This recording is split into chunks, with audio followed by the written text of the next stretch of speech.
The Minnesota Vikings NFL regular season has returned. This is the very first preview, and we're going to be previewing the matchup against the Cincinnati Bengals for week one. This is the first preview that we're doing for this 2021 season, obviously. But just before I get into this, I would like to say that we're going to be previewing every matchup every Thursday and recapping it every Monday live on YouTube and Twitch. That is youtube.com/MattWitt, as well as twitch.tv/TheMattWitt. We're going to be live streaming every preview and every recap every week. So if you love the Minnesota Vikings like I do, and you're interested in this podcast, please subscribe and tune into that because I'm very excited for this upcoming season as this Vikings team looks great. Now, we have suffered with a lot of injuries, and we're going to get into that. But overall, this Vikings team is a lot better than we were in the 2020 season. So starting it off, Minnesota Vikings will be traveling to Cincinnati to take on the Bengals. This is a 12 o'clock game on Sunday, 12 o'clock Central Time on Fox, and Vikings are 3.5-point favorites in this matchup. Starting off by taking a look at the Vikings Wednesday injury report, Christian Darrisaw has returned to practice. This is his first time practicing since August 12th with the team, and first round draft pick for the Minnesota Vikings after trading down with the New York Jets, drafted 23rd overall out of Virginia Tech. Christian Darrisaw is still questionable to play week one against the Cincinnati Bengals with a groin injury. However, even if he is healthy to play, he will not start at left tackle week one against the Bengals, simply because Rashad Hill has played a long time under this Vikings offense, played in preseason, played in training camp, and Rashad Hill will start at left tackle. With that being said, Christian Darrisaw will likely take the starting role at left tackle by the end of the season.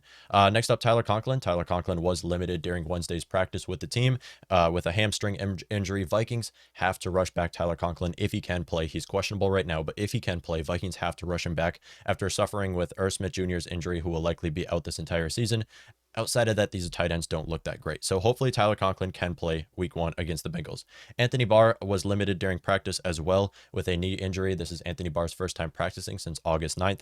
And Anthony Barr still 50-50 to play week one. However, I do believe the Vikings will try to rush him back as we can't be stuck starting Chaz Surratt at strong side linebacker. So hopefully we do see Anthony Barr likely will play week one against the Bengals at strong side linebacker. Outside of that, Dede Westbrook was a full participant during Wednesday's practice. Dede Westbrook, wide receiver, taken out of free agency out of Jacksonville Jaguars.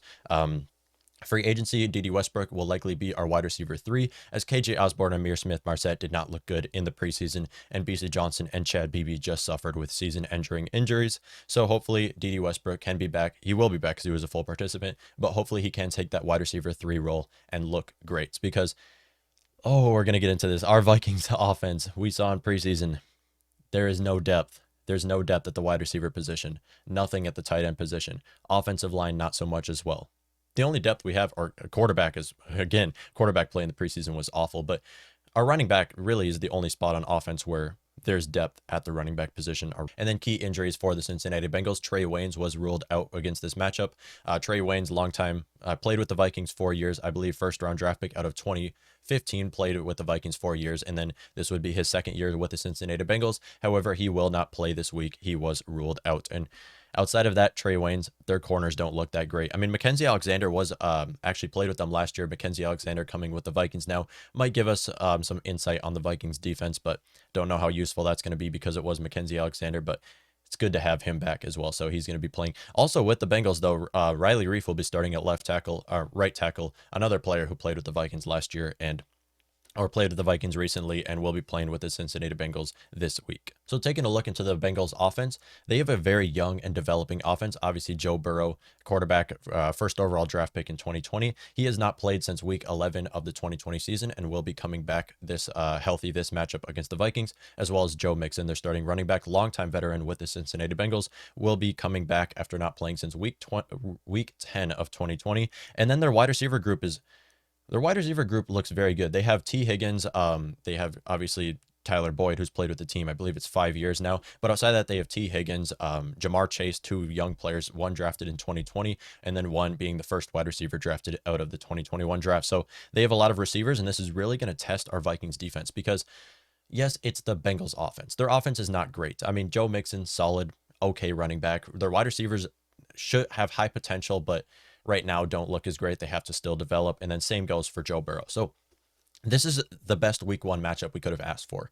And this is because this is a brand new Vikings defense. Yes, they're all veterans and they should be able to perform very well because they're veterans. However, they haven't worked together for very long. So this could really build chemistry on the defensive side of the ball and would be great for the Minnesota Vikings, as 6 of our 11 starters are all going to be making their debut with the team.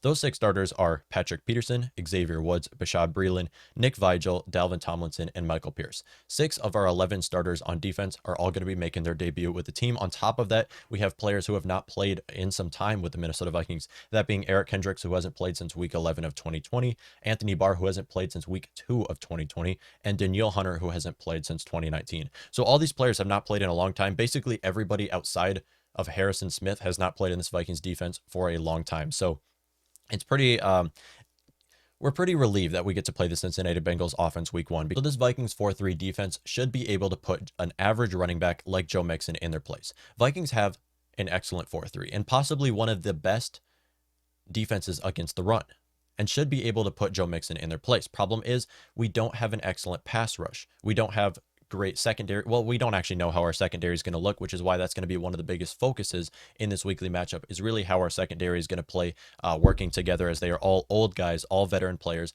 They should be at least average in the NFL, but the Vikings against the run should be excellent. Pass rush without blitzing is going to be a little bit of a problem. We're going to have to rely on Danielle Hunter for that. So as a whole, Vikings defense should be able to contain the Cincinnati Bengals. An average offense like the Cincinnati Bengals, Vikings should be able to hold Joe Mixon to under 75 rushing yards and hold Joe Burrow to under 300 passing yards. So I would expect this defense to have a pretty good week, and this is a great week one matchup for the Vikings, as for this Vikings defense, as next week they're going to be having to play the Arizona Cardinals, which is a lot better of an offense, and hopefully by then our defense can really build a lot more chemistry and look more like an NFL starting defense. So now taking a look at the Vikings offense, we haven't changed.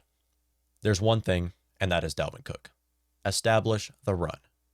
That's, if you talk about weekly key wins for the Vikings, what is going to be our keys to victory? The starting one is always just establish the run. You give Dalvin Cook all the carries in the first half, you're setting up the pass.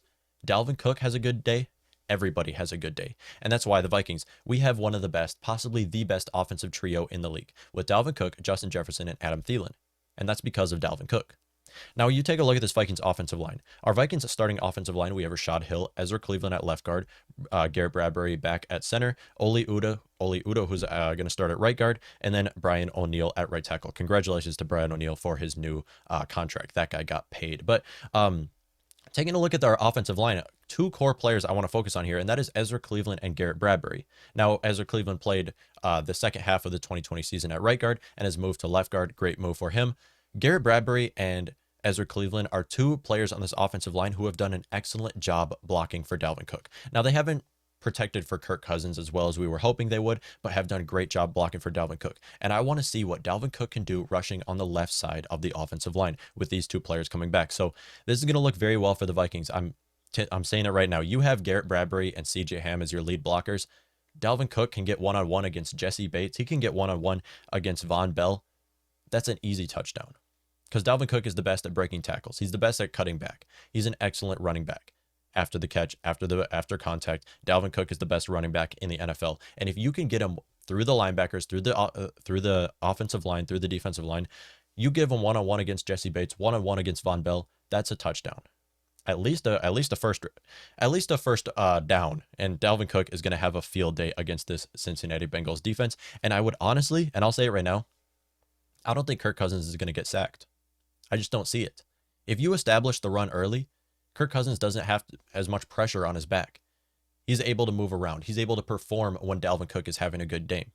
And this is what we've seen last year. This is what we've seen the year before that. When Dalvin Cook has a good game, so does everybody else. And that's because we use the run to set up the pass. And that's exactly what we're going to do in this game, and why the Vikings will have a field day against these against these Cincinnati Bengals defense, which is not an excellent defense, by the way. So both Adam Thielen and Justin Jefferson should also have a field day alongside Dalvin Cook. So you take a look at the Cincinnati Bengals corners. Right now they have Chidobe Awuzie, cornerback with the Dallas Cowboys last year, who we played against not the greatest corner, so I do think the Vikings should have a good game against him. Mike Hilton, cornerback from the Steelers that they signed in this free agency class, as well as Eli Apple, longtime veteran in the NFL, and apparently they took him from the Panthers. I didn't even know Eli Apple was with the Panthers. I thought he was still with the Saints, but apparently they signed him from the Panthers free agency. So it's really the Vikings offense against this defense should have a great game. Now here's the problem.